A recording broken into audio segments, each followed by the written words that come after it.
La CEFRA, c'est une station régionale qui étudie les différentes espèces arboricoles qui sont cultivées dans la région. Donc ici on est sur le site d'Étoile où sont travaillés essentiellement l'abricotier, le pêcher, le cerisier, mais aussi dans une moindre mesure le poirier, le framboisier et le kiwi.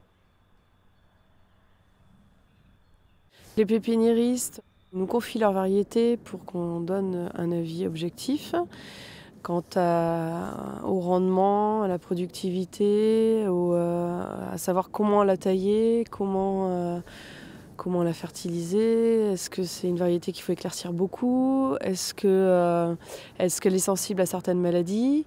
Tous ces renseignements, on les donne aux pépiniéristes, mais aussi aux producteurs.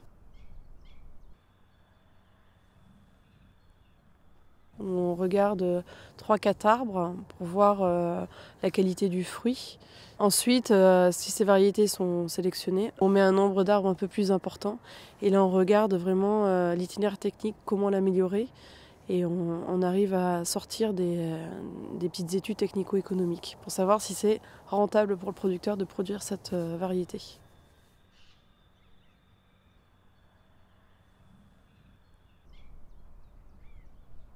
L'agriculture biologique fait aussi partie de l'agriculture et au niveau de la station expérimentale, il y a des commissions techniques qui sont mises en place.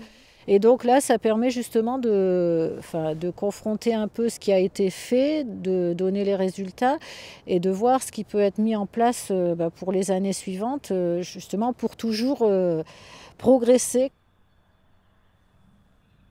On travaille avec la station expérimentale parce qu'on a besoin de connaître les comportements des variétés pour implanter le verger. On est quand même de temps en temps obligé d'avoir recours aux produits de traitement qui sont naturels, mais qui, tout en étant naturels, ont besoin d'une autorisation de mise sur le marché. Et donc ça passe par la même filière d'expérimentation que les produits chimiques classiques, pour être sûr aussi de leur innocuité sur le consommateur, leur impact sur l'environnement. Enfin, après, les produits sont évalués de la même façon.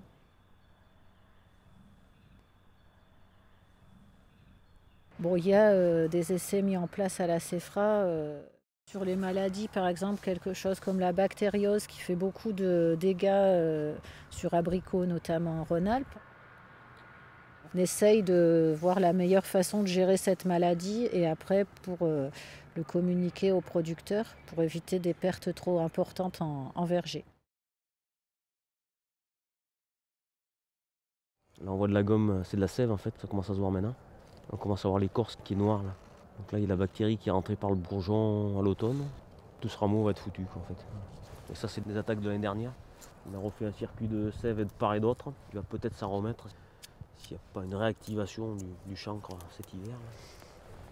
Donc ça cause la mortalité de branches et voire plus bas de l'arbre. C'est pour ça qu'on fait des badigeons en base de cuivre là, à l'automne, ce qui est bleu là, pour essayer de protéger le bas de l'arbre, parce que si ça attaque en bas en fait, l'arbre il y passe en entier. Et contre les bactéries malheureusement on ne peut pas faire grand chose.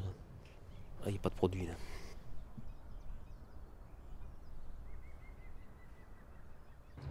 C'est vrai qu'on est en permanence dans les vergers, dans les stations d'expérimentation comme la nôtre, on est tous les jours devant les arbres, de l'hiver jusqu'à la récolte.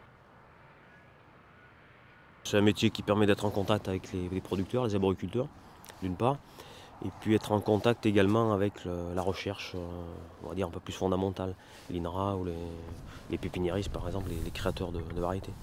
Donc c'est quelque chose d'assez intéressant de mettre en relation ce qui est créé par la recherche et d'essayer de l'appliquer ou de le mettre en application pour que ce soit au service des producteurs, directement applicable chez eux. Je travaille plutôt sur les espèces abricots essentiellement et puis également un petit peu cerises. Donc on est parti sur l'abricot qui est quand même l'espèce principale en Rhône-Alpes maintenant. En abricotier on a 20 ou 30 variétés, à raison de 10 ou 15 arbres par variété. Donc tous les travaux qu'on met en place sur ces variétés, que ce soit la taille d'été, la taille d'hiver, l'éclaircissage, la récolte, on se chronomètre. Donc à la fin de l'année, on sait combien de temps on a passé pour chaque opération sur telle ou telle variété. Tout ça, ça aboutit à l'élaboration d'un coût de production en kilos. Il y a toujours de nouvelles variétés qui posent problème qui sortent, des nouveaux ravageurs, des nouvelles maladies qui malheureusement viennent mettre à mal le potentiel de production des vergers, et puis la viabilité économique des entreprises d'exploitation. Ça fait du travail pour les chercheurs, pour les expérimentateurs. Et puis heureusement quand même que bon an, mal an, les producteurs arrivent à s'en tirer, plus ou moins heureusement qu'il y a quelques années de temps en temps, qui relèvent un petit peu le niveau au niveau économique.